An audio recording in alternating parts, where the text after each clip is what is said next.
Quand nous sommes rentrés des événements malheureux en 2002, pour notre réinsertion, que nous sommes regroupés en association pour essayer de mener des activités génératives de revenus, voilà, à même de pouvoir nous aider à vivre et à faire vivre nos familles.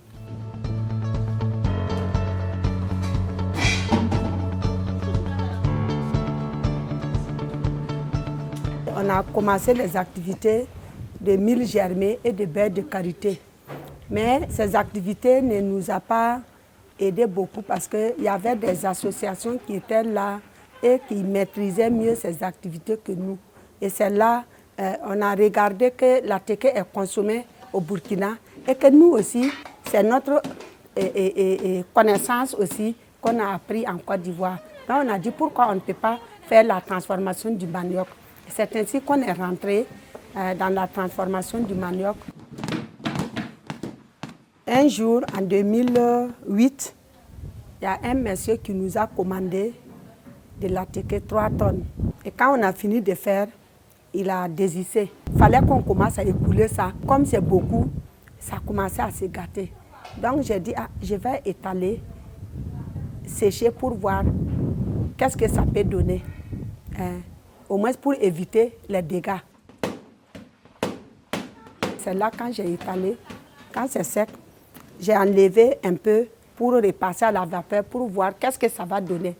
Quand j'ai repassé d'abord à la vapeur là, quand c'est sec, il y avait les boules qui sont restées. Ça a mis du temps pour cuire. Et le temps que les boules là sont cuites là, c'est devenu pâteux. Donc j'ai enlevé et puis je les ai séparés. Et j'ai repassé à la vapeur.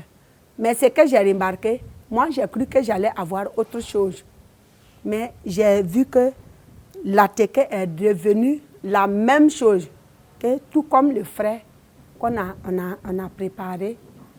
Et plus même, en le mangeant, il y a un arrière-goût.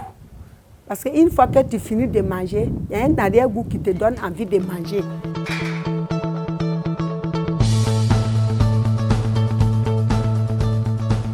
J'ai continué l'expérimentation, c'est d'enlever pour déposer, pour voir combien de temps cette ateke-là peut durer. J'ai conservé ateke 4 ans, en sachet simple comme ça, 4 ans. Et je n'ai pas vu les trucs là, les bêtes à l'intérieur.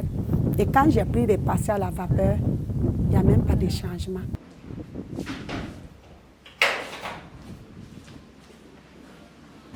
La teke se conserve naturellement, tout comme tout le processus de la transformation se fait de façon naturelle. Il n'y a pas de produits chimiques ou quoi que ce soit qu'on met.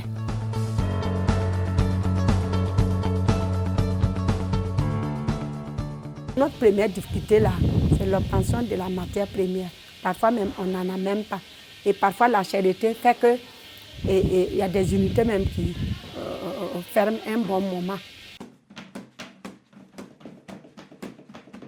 La transformation n'est pas mise en avance beaucoup au Burkina parce que